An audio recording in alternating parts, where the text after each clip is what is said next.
Hola, ¿qué tal? Muy buenas noches. Bienvenidos a Noticias 22 en este miércoles internacional. Ustedes saben que los miércoles se pone muy bien. Tenemos muchos viajes, muchos recorridos que hacer por diversas partes de la República Mexicana y también de otras partes del mundo. Vamos a hablar de espionaje con Diana Rodríguez Santibáñez. Vamos a ir al sureste asiático en diáspora cultural, entre otros temas. Qué alegría estar con Rafael García Villegas. Rafa, ¿cómo estás? Y también con todo el equipo que está allá en vivo en las transmisiones que hacemos cotidianamente desde Canal 22, encabezados por Sergio Camú. ¿Qué tal, Rafa? ¿Cómo te va? Muy bien, mi querida Laura, muy contento de saludarte a ti, a los amigos del auditorio, a Laura Regis. Hola, Laura, en la traducción de lenguas de señas mexicana. Y como bien refieres, con mucha información y el carácter internacional también de los festivales. A esto hay que reiterarlo, no nos cansamos de repetirlo, la pandemia no ha terminado, pero la actividad cultural se tiene que retomar. ¿Y cómo se hace? De manera híbrida? De ahí que los festivales de los que les vamos a platicar en esta ocasión tienen tanto actividades presenciales con todas las medidas de seguridad, sana distancia, cubrebocas, etcétera, como alternativas virtuales. La primera de ellas, de la que platicaremos, es el Festival Internacional Cervantino. Está todo listo ya para la edición 49 de la Fiesta del Espíritu, que arranca el 13 de octubre, y aquí están los pormenores del mismo. Durante 19 días, espectáculos destacados de la escena artística nacional e internacional se darán cita en la edición 49 del Festival Internacional Cervantino.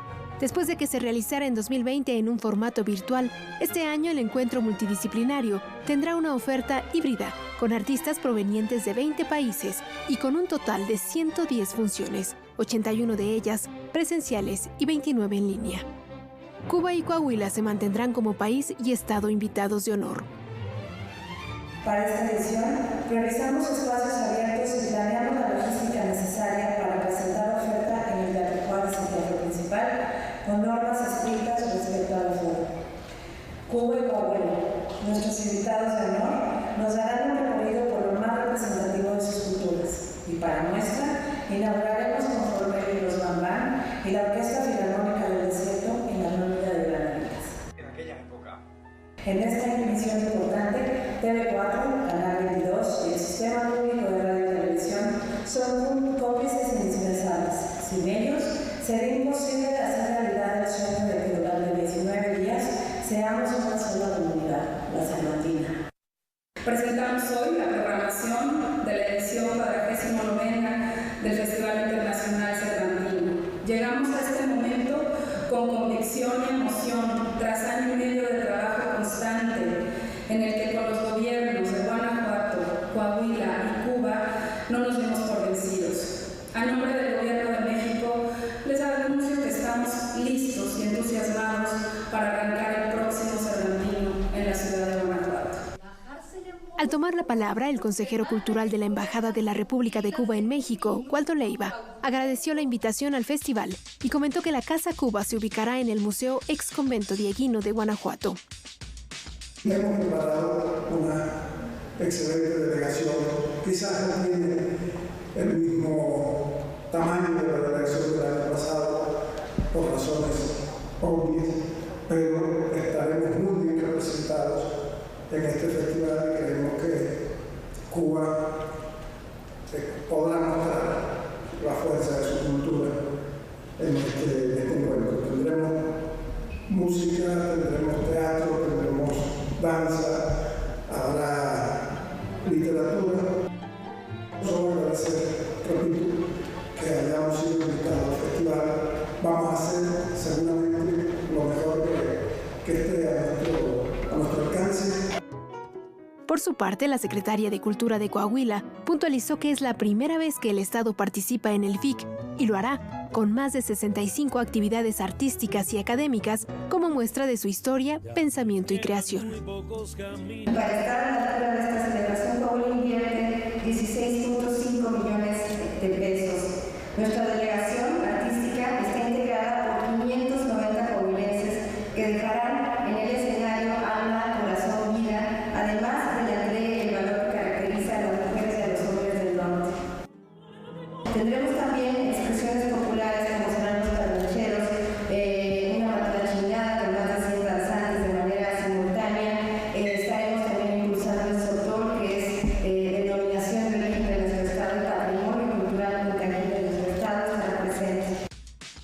Para esta edición se tomarán las medidas sanitarias requeridas y se invitará a los asistentes a ser promotores de la salud.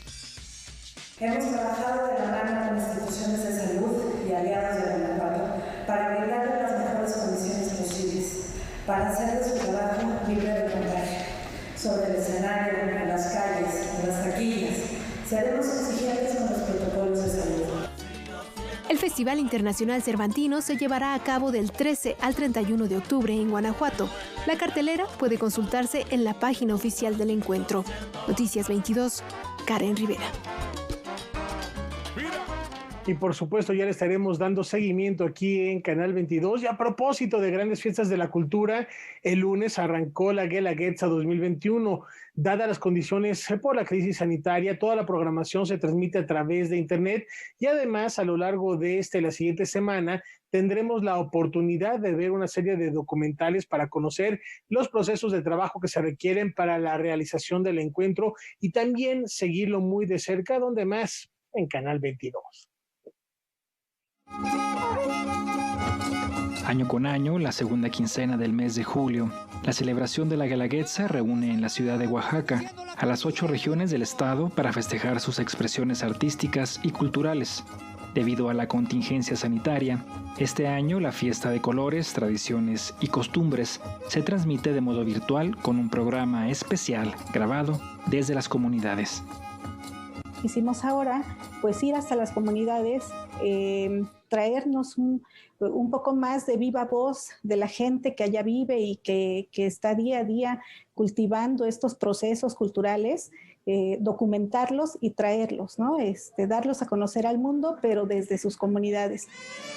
El próximo 26 de julio a las 10 horas se transmitirá la segunda fiesta de los Lunes del Cerro, donde se podrá disfrutar de las distintas danzas folclóricas de Oaxaca. Pues la idea es que también podamos saber que la danza que viene pues tiene un origen, tiene un lugar, tiene un espacio en donde regularmente se lleva a cabo esa manifestación cultural. Las chilenas que con tanta algarabía se ven aquí en el Auditorio de Guelaguetza y que lucen ese día como pues una coreografía, pues ir a la comunidad a donde realmente se baila Santiago Pinotepa Nacional, pues es realmente otra experiencia. Además, todos los días hasta el 31 de julio, la Guelaguetza virtual ofrece una serie de documentales creados para dar a conocer los procesos sociales y creativos detrás de las fiestas de los Lunes del Cerro. La idea es que a través de estos documentales pues vayamos conociendo lo que realmente hay detrás de todos estos procesos, ¿no? De lo que hay detrás de todo este gran trabajo que se muestra durante estos 2 Lunes del Cerro, cómo ellos representan en estas danzas pues todos los procesos comunitarios y culturales durante todo el año, ¿no? Que para ellos es algo natural, un bautizo, una boda, una vela ismeña, ¿no? Entonces son procesos comunitarios que se dan regularmente en las comunidades y que solo lo que se trae a la Guelaguetza es una pequeña muestra de lo que ahí se vive.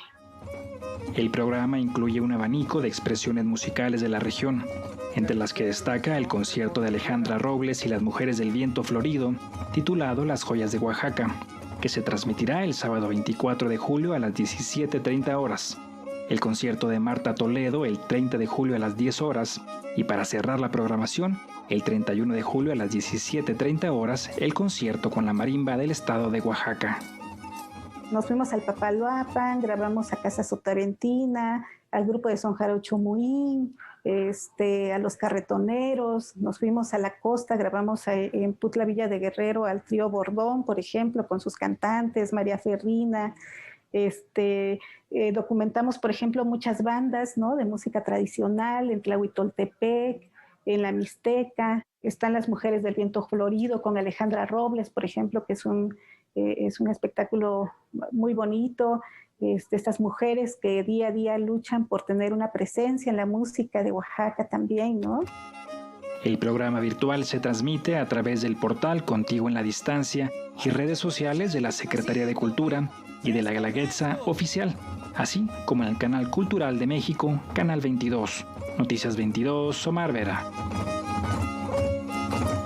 Bueno, no hay que perder la oportunidad de verlo por Canal 22. Realmente es una fiesta muy, muy colorida, llena de tradiciones, llena de historia, y la van a pasar muy bien desde casa. Fíjense que mañana, jueves 22 de julio, Alejandro Pelayo, director de la Cineteca Nacional, va a tener una conversación con el doctor Aurelio de los Reyes sobre la época de oro del cine mexicano. Imagínense, es una charla abierta para todo público que nos va a mostrar por qué hablamos de este periodo de esa manera, de una época de oro. Y efectivamente es el periodo más importante que ha tenido nuestra industria cinematográfica por muy diversas razones. Vamos a conocer un poquito más de lo que podremos disfrutar en este encuentro. El Seminario de Cultura Mexicana organiza la charla La época de oro del cine mexicano, que contará con la participación del historiador, escritor, investigador y académico mexicano, el doctor Aurelio de los Reyes, y del productor, guionista y cineasta Alejandro Pelayo, actual director de la Cineteca Nacional. Y tener esa conversación, esa charla con Aurelio de los Reyes, es para mí un honor y es un lujo.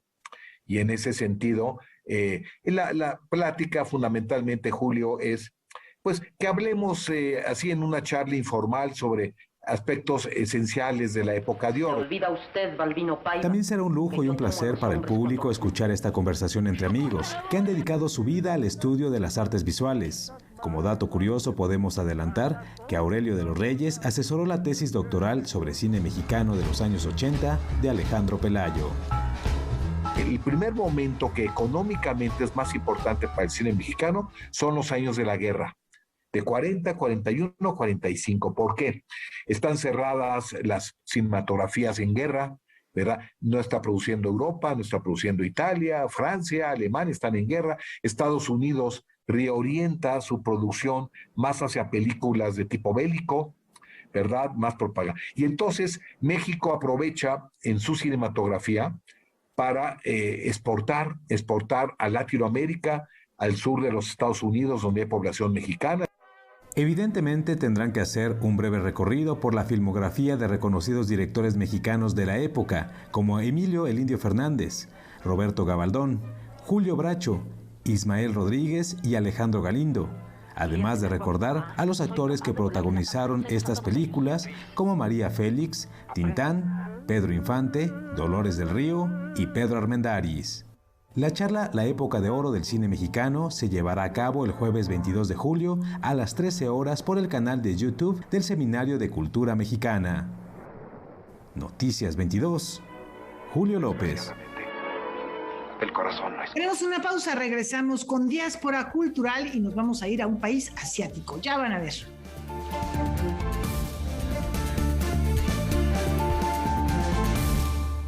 Ya lo anticipaba Laura antes del corte, vamos a ir al sudeste asiático, en un lugar con paradisíacas playas, ostentosos palacios, y además seguramente ustedes en su casa tienen algo hecho en Tailandia, y allá también se hace presente en México. Diáspora Cultural.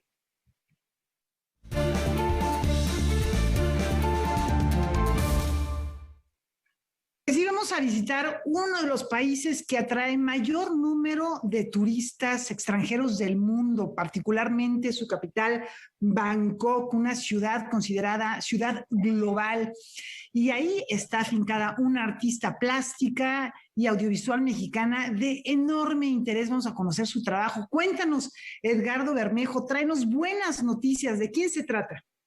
Se trata, Laura, buenas noches, de Natalia Ludmila. Seguimos sumando países que no hemos visitado antes en esta diáspora cultural y hoy toca, como ya se ha dicho, el turno a Tailandia y a su capital, Bangkok. Hasta allá se encuentra una artista mexicana multidisciplinaria. Ella es Natalia Ludmila, nació en la Ciudad de México en 1980. Vivió algunos años en Canadá durante su infancia y juventud, regresó a México para estudiar artes visuales en la Facultad de Artes Plásticas de la UNAM, lo que era antes la ENAP, y posteriormente hizo una maestría en diseño digital en la Universidad de Canberra, en Australia. Es pues esta condición muy cosmopolita de nuestra invitada de esta noche, de Ludmila, de Natalia Ludmila, y fíjate, ella ha vivido, además en Canadá, y en México, pues ha vivido en Australia, en la India, en Vietnam, en Singapur, y ahora mismo pues se encuentra en Tailandia. No es muy grande la comunidad de mexicanos en Tailandia, sí es muy grande la cantidad de visitantes mexicanos como turistas, pero por eso es muy singular que hoy podamos visitar un lugar al que no nos habíamos asomado en todo este tiempo. Bueno, pues ella estudió pintura. En un principio, artes plásticas, quiero decir, se concentró más en la pintura, en la fotografía, en la acuarela, en el dibujo, y ya más tarde fue incorporando pues, otras prácticas como el arte sonoro, la instalación, el video. Este tránsito de las artes plásticas a lo multidisciplinario tuvo su primer gran campanazo cuando ella obtuvo un segundo lugar en la Bienal de Ibiza en España. Esto ya, digamos, corroboró su condición multidisciplinaria y no solo fincada en las artes plásticas.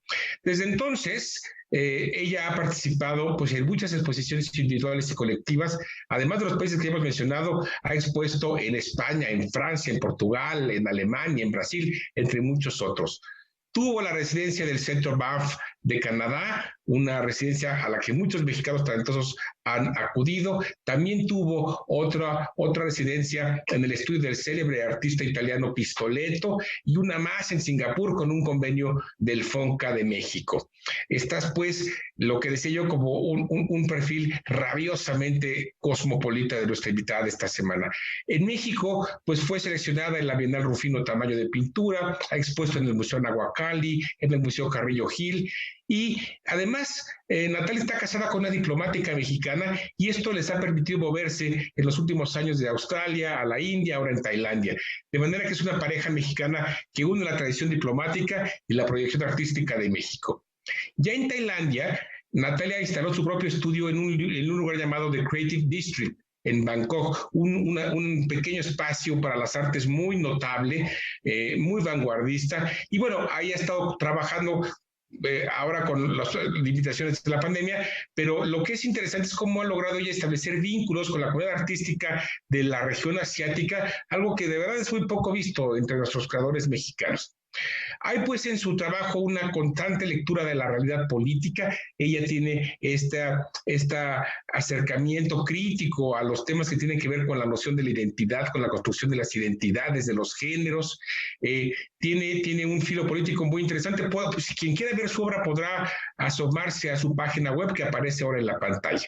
Ella pues ya lleva 21 años fuera del país, más de la mitad de su vida. Yo diría que es una de estas representantes de la diáspora cultural que han hecho su carrera básicamente fuera de nuestro país, pero siempre con un vínculo, siempre con un pie, siempre con un registro de lo mexicano en su obra. Pues así es lo que presentamos esta semana. Esta vez nos fuimos, Laura, hasta la lejana Tailandia. Fíjate que resulta muy atractivo, Edgardo, porque sabemos que Tailandia y su capital Bangkok es un centro neurálgico de la política, del arte, de la moda, del entretenimiento, de la fiesta, de la educación. Y viendo el trabajo de Natalia de Ludmila, me llama mucho la atención que, por ejemplo, tiene obras en video como In Boats, que habla de la migración a partir de un hecho real, a partir de un recorte periódico. Ella elabora un video que hace referencia a la crisis humanitaria causada por el desplazamiento forzado. Entonces, efectivamente, hay un contenido político, social muy fuerte. Y también desde el punto de vista plástico, porque, bueno, decíamos, una artista multidisciplinaria, audiovisual, pero también el elemento plástico, el objeto, el gesto artístico. Y hay una obra que me llamó la atención, se llama In Words I Find, que son fragmentos literarios de creadores vietnamitas, escritores vietnamitas, y él pone imágenes, objetos y fragmentos literarios que a partir de esa fragmentación llega propiamente a una búsqueda de identidad. Entonces, bueno, pues es una instalación hecha efectivamente de objetos. Entonces podemos encontrar ahí una gran diversidad de lecturas y en este caso de la diáspora vietnamita en sus autores, ¿no? Entonces, bueno, pues una persona que tiene una formación con esas posibilidades cosmopolitas es una artista universal y, bueno, también orgullosamente mexicana. Y como dices, si de lo que se trata la diáspora es de romper fronteras, pues que además desde su propia práctica artística las diluya todas y si digamos se bifurque el tema plástico con el tema multidisciplinario, digital, con el arte conceptual, hace pues que ella sea en todos los sentidos una transgresora de fronteras en el mejor sentido de la palabra. Pues muchísimas gracias por traernos estas buenas noticias. Siempre nos vemos en un par de semanas con otra gran sorpresa de nuestra diáspora cultural. Edgardo. Nos vemos pronto. Bueno, pues ¿cómo ves, Rafa, esto? Y pues yo creo que el viaje sigue, ¿no? Por otros territorios. En efecto, mi querida Laura, sigue el viaje. Vámonos regresando al occidente. Hoy tenemos una cita cultural que se lleva a cabo cada mes de julio en la localidad manchega de Almagro, en España. Esta cita es declarada Conjunto Histórico Artístico y se trata del Festival Internacional de Teatro Clásico de Almagro, que puede verse durante 25 días. Para mayor información nos enlazamos con nuestra compañera de Deutsche Welle, María Luz Moraleda, para que nos platique al respecto. María Luz, ¿cómo estás? Muy buenas noches. ¿Qué nos puedes destacar de esta edición de Almagro? Hola, ¿qué tal? Mucho gusto saludarles. Si hay un lugar en el mundo donde se puede disfrutar los grandes clásicos del teatro en español, es en el Festival Internacional de Almagro, ubicado en la región española de Castilla-La Mancha. Cada año esta ciudad ofrece una programación de alto nivel con un total de casi un centenar de funciones en 6 escenarios históricos, como el Corral de Comedias que tengo aquí a mis espaldas. Es el único teatro del siglo de oro aún en activo y uno de los más antiguos de España, ya que se conserva en su totalidad desde 1628. Entre las obras más destacadas, la Compañía Nacional de Teatro Clásico presenta Antonio y Cleopatra. Los consagrados actores Ana Belén y Lluís Omar, como protagonistas de esta obra de William Shakespeare, reavivan esta historia de pasión y ambición política. Sus interpretaciones han gustado bastante a la crítica. También veremos una nueva versión del clásico El perro del hortelano o La vida es sueño, entre muchos otros. Por supuesto, la presencia de Calderón de la Barca no puede faltar. Y María Luz, el año pasado México jugó un papel muy importante en este encuentro y también este año podemos encontrar algunas referencias a nuestro país. Platícanos al respecto. Este año podemos ver, por ejemplo, el musical Yo, la peor del mundo, inspirado en la biografía de la escritora mexicana Sor Juana Inés de la Cruz, y también una versión de Las bizarrías de Belisa de Lope de Vega. En ella la acción del Madrid del siglo XVII se traslada a una ciudad fronteriza de México alrededor de finales de la década de 1830, los años posteriores a la independencia del Reino de España y anteriores a la guerra con Estados Unidos, con un personaje femenino que tiene sus propias reglas para sobrevivir. María Luz, algo que valdría la pena destacar también es que el festival lleva ya varios años poniendo el foco en revisar figuras históricas femeninas de manera particular. Platícanos al respecto qué podremos disfrutar este año en este tenor. El festival mantiene su apuesta por visibilizar a las mujeres del siglo de oro. De hecho, el verso de Sorana de la Trinidad y El tiempo breve pasarás en flores ha sido elegido como lema. También hay bastante paridad en cuanto a la dirección escénica de la programación de este año, con 23 directoras y 25 directores. Y se redescubre al público una figura femenina que representa una tragedia de amor política entre España y el país invitado, Portugal, la de Inés de Castro, conocida como la Reina Cadáver, que protagoniza nada más y nada menos que 3 obras diferentes de la programación. Pese a la pandemia, el festival, que se celebra hasta el próximo 25 de julio, anunció que se vendieron unos 13.000 boletos, un 74% de su ocupación. No está nada mal en estos tiempos. Desde el canal DW Deutsche Welle se despide hasta la próxima. Con mucho gusto, María Luz Moraleda con más temas culturales europeos. Muchas gracias, María Luz. Pues ya lo reiteramos, hay que regresar poco a poco a celebrar la cultura, al teatro en este caso, en un festival con tanta tradición, en una región, Laura, fundamental en España, no solo por el Festival de Almagro y su teatro, no solo por sus quesos manchegos, también el nombre de la ciudad Almagro viene del árabe que quiere decir arcilla roja, y recordemos que la plaza principal de Almagro está hecha de este material, lo que también consolida la historia de su nombre. Fíjate que me gustó mucho que se lleva a la escena la obra de Mónica Lavín, Yo la Peor, que de verdad, léanla por favor, es una gran obra, nos descubre aspectos pues muy reveladores de Sor Juana Inés de la Cruz, y qué bueno que esté en este festival también la presencia mexicana es muy importante. También nosotros aquí tenemos el Juan Ruiz de Alarcón, que es otro festival sumamente importante de teatro que trae pues un cartel más o menos de esta época, de la época de oro, además de propuestas contemporáneas. Así que bueno, pues muchas gracias a María Luz Moraleda por esta información, por traernos un fragmento de España a México. Y una recomendación antes de la pausa, Rafa. Como todos los días, 9 de la noche, Debate 22 se pone bueno. Quédense con nosotros porque nuestra compañera Kimberly Armengol va a recibir a la coordinadora de la Fundación Arcoíris por la Diversidad, Gloria Careaga, y al director de encuestas sociodemográficas, Octavio Heredia, para hablar sobre la Encuesta Nacional de Diversidad Sexual y Género 2021. Hay muchas sorpresas ahí. No se lo pierdan al término de Noticias 22. Regresamos en un instante.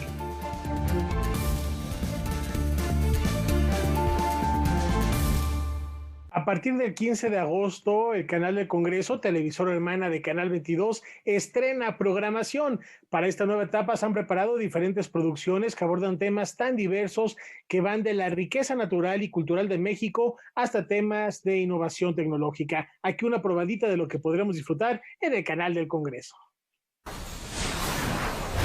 Más y mejores producciones. Con 9 nuevas producciones, 10 nuevas temporadas y el rediseño de imagen de algunas de sus emisiones, el Canal del Congreso presenta su nueva programación que será estrenada a partir del 15 de agosto. No disparen, soy Monero. Parte de los estrenos incluyen No disparen, soy Monero. Consonantes y más. Temáticas como la diversidad sexual y perspectiva de género serán abordadas en Consonantes más y Vivas, libres y sin miedo. La riqueza natural y de los pueblos indígenas y su cultura estará presente con 3 emisiones. En un clic, México Sagrado y Frontera Sur.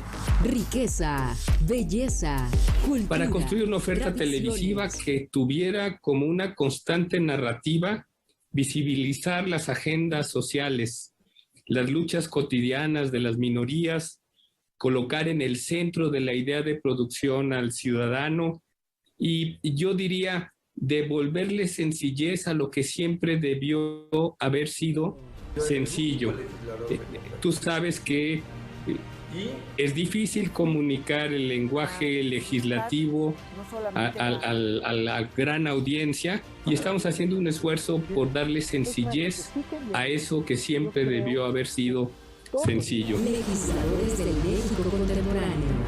Los protagonistas de la vida. La nueva programación del Canal del Congreso continúa con su labor de difundir las tareas y agendas legislativas con estrenos como En el Tintero y Legisladores del México contemporáneo, o el acceso y protección de datos con la emisión Transparencia y Privacidad. Además, se estrenan 10 temporadas de programas como Mujeres Imprescindibles, Los Retratos, En Donde se legisla y 15 minutos ante la historia. Otro con temática ambientalista sobre el Mar de Cortés, Misión Baja, y Web 3.0, que aborda temas tecnológicos, entre otros. Contribuyen al propósito fundamental del canal, que es apoyar la cultura cívica y la democratización del espacio público. O sea, queremos que el ciudadano se apropie, conquiste el espacio público, porque creemos que de esa manera podemos ir aportando elementos para gestar una democracia de mejor calidad y de mejores contenidos. Eduardo Fernández ve en esta nueva programación una etapa diferente para la producción televisiva en medios públicos en el entorno de la pandemia. La señala como un momento en el que las nuevas tecnologías se integran de manera más evidente. Algo que llegó y para quedarse será esta posibilidad de que la tecnología se incorpore al proceso de producción de televisión de esta manera y también la enseñanza de que los medios públicos, al tener un contenido mayormente producto de su compromiso social y ciudadano, tiene una oferta muy atractiva para las audiencias, que aquellas que son producto del entretenimiento netamente, ¿no? Tradiciones, arquitectura. Las nuevas producciones del Canal del Congreso estarán al aire a partir del 15 de agosto a través de sus frecuencias de televisión abierta y en su página electrónica. Porque eres lo más importante. Noticias 22, Víctor Gaspar. Hace unos días mencionamos el proyecto Líder para la Educación Comunitaria que propone el Consejo Nacional de Fomento Educativo. Es una iniciativa para que las jóvenes compartan sus conocimientos con otros niños y adolescentes en su comunidad. Suena muy interesante. Vamos a conocer un poquito más a profundidad cómo funciona esta metodología en los procesos de aprendizaje. El equipo de Noticias 22 platicó al respecto con el director de Educación Inicial de la CONAFE, Manuel Bravo Valladolid. Vamos a ver un fragmento de la entrevista.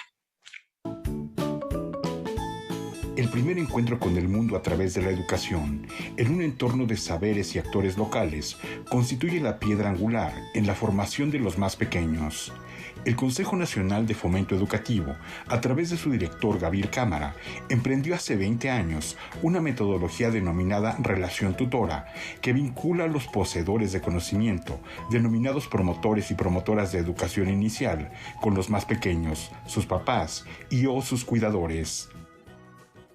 Es una metodología que ha recibido la atención por parte de académicos nacionales e internacionales y que está orientado al aprendizaje en su esencia, en el diálogo, en la atención personalizada, en respetar los procesos de aprendizaje de cada persona.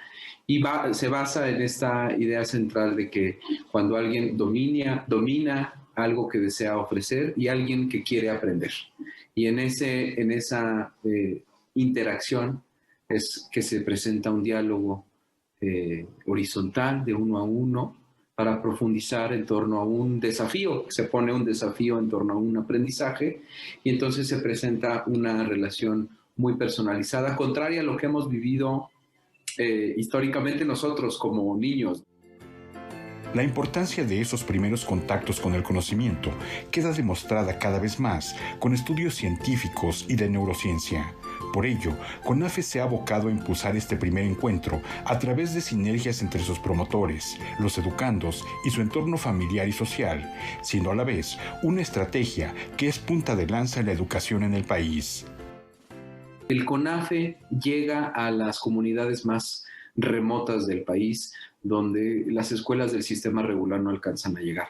Entonces, algo que me parece muy importante es que en el caso de educación inicial estamos ante el servicio más importante que oferta el Estado en materia de educación inicial. Hoy somos alrededor de 6 millones de niños que se encuentran en las edades de 0 a 3 años actualmente. El derecho a la educación inicial se volvió un derecho a nivel nacional en 2019. La Constitución, en su artículo 3º, establece que el derecho a la educación inicial ya forma parte de la educación básica. Noticias 22, Víctor Gaspar. Si algo bueno ha tenido el confinamiento por la pandemia es que muchos artistas han decidido reinventarse. Esta es la historia de Ernesto Seiby, quien a lo largo de estos meses se dedicó a explorar las diferentes posibilidades del óleo, las formas superpuestas, lo abstracto, y todo ahora lo comparte con el público en la exposición Cara de Perro. Un cruce de sensibilidad y recursos pictóricos en los que el accidente y la suciedad plástica están en tensión con la elegancia formal y la simplicidad en lo barroco. Así define el crítico de arte Eric Castillo la más reciente temporada artística de Ernesto Seiby, cuyos resultados se expone en la Galería Acapulco 62, espacio abierto por Boris Biskin y Alfonso Mena en una antigua construcción completamente renovada. Realmente empecé a manchar las telas y de ahí fueron surgiendo estas figuras que para mí son como como cuerpos, como volúmenes. Sorprende el viraje que el encierro ha provocado en el artista. A esta serie podríamos llamarla abstracta si no fuera por la contundencia escultórica de las figuras que plasma. No se trata de paisajes elusivos o contemplativos, sino de formas rotundas, claras, objetos dentro del cuadro que casi podemos tocar. Es una especie de constructivismo y es una pintura abstracta pero figurativa, porque son figuras, siempre son figuras con peso, con volumen. Esta nueva propuesta en la que la exploración del color, el volumen, la forma y la composición es más un fin que un medio, abre sin duda una ruta nueva en la obra de Seibi, la pintura por la pintura misma. Cuando pones un rojo junto a un azul o un amarillo, se produce una vibración que produce como movimiento, como si el cuadro te hablara efectivamente, como si te estuviera diciendo algo con sus propias palabras, que en este caso pues, son los colores. Cara de perro, título juguetón que alude a la búsqueda de una posible forma en la abstracción, puede visitarse en Dr. Atl 217 en el corazón de Santa María la Ribera. Noticias 22, Laura Barrera. Bueno, si tienen la oportunidad, vayan porque les decimos una galería reciente en una edificación antigua, en un barrio muy tradicional, lleno de cultura. De verdad que sí vale la pena conocer el espacio y ver las pinturas de Ernesto Seibi. Tenemos una pausa, regresamos aquí en vivo la doctora Iliana Rodríguez Santibáñez con un temazo. No se vayan.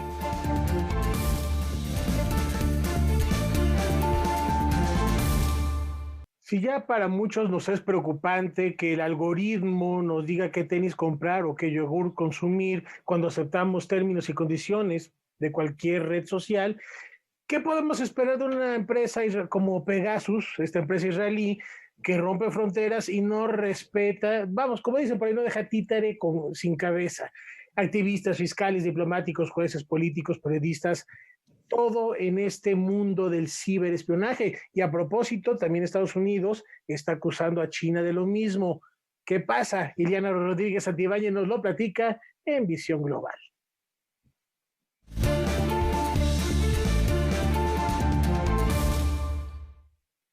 Bueno, pues en la vuelta al mundo en menos de 10 minutos, tema interesantísimo el que toca Rafael. Y sí, precisamente hay que hablar de dos temas que finalmente provienen de dos fuentes aparentemente distintas o problemáticas mundiales distintas, pero que nacen de una misma situación. Vamos a hablar justamente de ciberataques.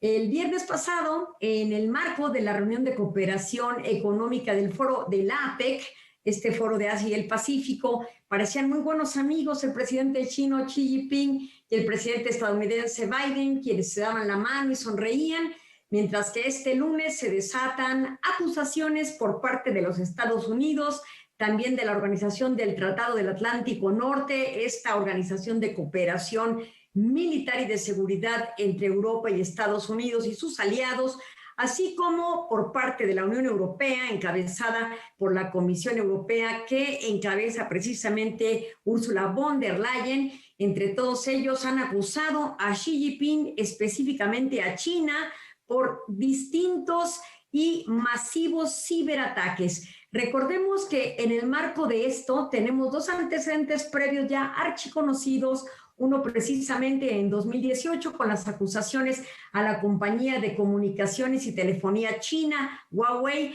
a quien se le acusó de ciberespionaje, mientras que con el deceso en el 2018 del periodista Khashoggi en Saudi Arabia, en el consulado de Saudi Arabia en Estambul, se dice que había sido espiado a partir de las comunicaciones telefónicas entre este y su esposa. Pero hay que decirlo, miren, el software y el desarrollo de la tecnología es muy importante para las comunicaciones, pero sí también, como existen los usos buenos, nacen los usos negativos. El propio Kofi Annan, cuando fue secretario de Naciones Unidas, en el marco de la Convención en contra de la Delincuencia Organizada, decía en el preámbulo de ese tratado que el Internet promueve a la sociedad civil organizada, pero también a la sociedad incivil organizada. Y con esto me quiero referir precisamente al uso de tipos de software que pueden servir para obtener información, bloquear información o espiar la información. Si nosotros hablamos de un ransomware, estamos hablando de un software malicioso que se instala en nuestro equipo, en nuestras computadoras o en nuestros móviles, precisamente para el robo de información, el secuestro de información y luego la solicitud de cantidades multimillonarias para liberar esas informaciones y que usted pueda seguir utilizándolas. Secuestran su información a cambio, por supuesto, de dinero. La mayor parte de estos secuestros se pagan a través de estas famosas llamadas criptomonedas como el Bitcoin, Ethereum y otro tipo de monedas que corren en Internet. Pero también, aparte del secuestro de datos, nos vamos al tema de espionaje. Y eso es lo que podemos ver, creo, con lo que está ocurriendo con este escándalo que ha estado precisamente en la prensa mexicana sobre el uso de un software llamado Pegasus, que nace de una compañía israelí llamada NSO Group. Si usted entra a la página de NSO Group, esta empresa israelí se deslinda del uso maligno de su software, porque finalmente ellos lo que dicen es: nosotros somos una compañía de inteligencia que previene el riesgo y el ataque de ciberterrorismo y ciberdelincuencia. No hacemos precisamente el espionaje. El que algunos gobiernos adquieran este software para realizar precisamente espionaje es otra situación. De esta manera, esta empresa se quiere deslindar. Pero lo cierto es que empresas de seguridad como CyberEdge, que son conocidísimas en el tema de protocolos de seguridad, dicen que solamente en este año han habido cientos, millones de amenazas de ataques a organizaciones. Un ex CEO de Grupo Cisco decía: hay dos tipos de empresas, aquellas que han detectado que las espían y aquellas que aún no se han dado cuenta que las espían. En este momento, lo que usted y yo hablamos, precisamente, Edge, esta empresa de seguridad, lo que dice, CyberEdge, dice: cada 39 segundos está habiendo intento masivo por el robo de información, el espionaje o el bloqueo. Lo peor que puede ocurrir es que esto se genere en organizaciones gubernamentales, como pueden ser, por ejemplo, hospitales o agencias de gobierno de suministro, por ejemplo, de agua, lo cual puede ser, por supuesto, un ciberterrorismo. Pero en este momento, lo que se está atendiendo con el programa Pegasus son las denuncias por parte de México y otros países de la Unión Europea que han sido afectados por el espionaje y el robo de información. Así es que muy atentos en el uso de la tecnología. La tecnología por sí misma no es malo, es malo el uso que los grupos criminales le dan a esta. Así las cosas en visión global. Pues nos quedamos con esa reflexión, querida Ileana, me parece fundamental. Las tecnologías, inclusive hablando de programas particulares, hablando de redes sociales, son herramientas. La manera en que las usemos hace que sean buenas o que sean malas. Y lo mismo pasa con una piedra. Si nos dan una piedra y la ponemos de adorno, es bueno. Si nos dan una piedra y descalabramos al de junto, es mala.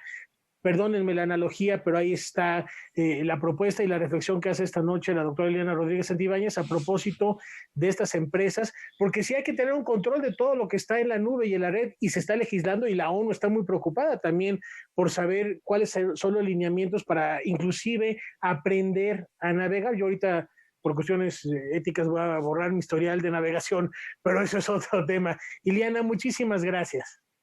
No, hasta pronto, y aprender también a tener los mecanismos de seguridad que los propios antivirus y otros mecanismos nos dan precisamente para tener la seguridad de nuestra información. Como individuos estamos expuestos, pero las organizaciones, me parece que es muy importante la inversión en estos firewalls o estos muros de fuego o cortafuegos que puedan impedir precisamente este tipo de bloqueo, obtención o espionaje cibernético que hemos visto en semanas pasadas, justamente con el caso chino y las acusaciones que se le dan, y por supuesto con lo que últimamente hemos visto en la prensa mexicana, precisamente incluso a partir de nuestro propio mandatario, que ha expuesto que él mismo y su familia habían sido espiados por el programa Pegasus. Bueno, pues ahí está. Y también cuidado con lo que guardamos, qué estamos archivando, porque... Lo que abrimos también... Y lo no que dar clic a todo lo que nos llega, hay que aprender a leer las letras pequeñas. Acuérdense que el diablo está en los detalles. los famosos malawares. Hay antivirus que también previenen eso y previenen los spams y previenen también algunas cookies innecesarias. El phishing. El phishing famoso. ¿Qué temazo, Ileana? Muchas gracias. Laura, ¿está actualizado tu antivirus o no? Pues es lo que voy a ver inmediatamente terminando el programa, y para sacudirnos esta paranoia, porque pues sí se queda uno reflexionando cuando te das cuenta de todo lo que guardamos ahí, cómo puede ser utilizado. ¿Qué tal si nos sacudimos un poquito esa esquizofrenia y nos despedimos con música, recordando al compositor estadounidense Jerry Goldsmith? A 17 años de su partida, él destacó por su capacidad para musicalizar muchos géneros del séptimo arte. Lo apodaban el camaleón precisamente por sus diversos estilos. Su trabajo está en películas como las primeras 3 entregas de Rambo, El planeta de los simios de 1968, la película Star Trek de 1979. Los Gremlins fueron nominados en 18 ocasiones a los premios Oscar. Ganó una estatuilla en 1976 por la banda sonora de la película La Profecía. Vamos a escuchar esta selección, es retirada de la banda sonora de The Blue Max, interpretada por la Orquesta Filarmónica de la ciudad de Praga. Disfrútenlo, muy buenas noches, y a checar esa información en sus celulares, en sus computadoras. Muy buenas noches.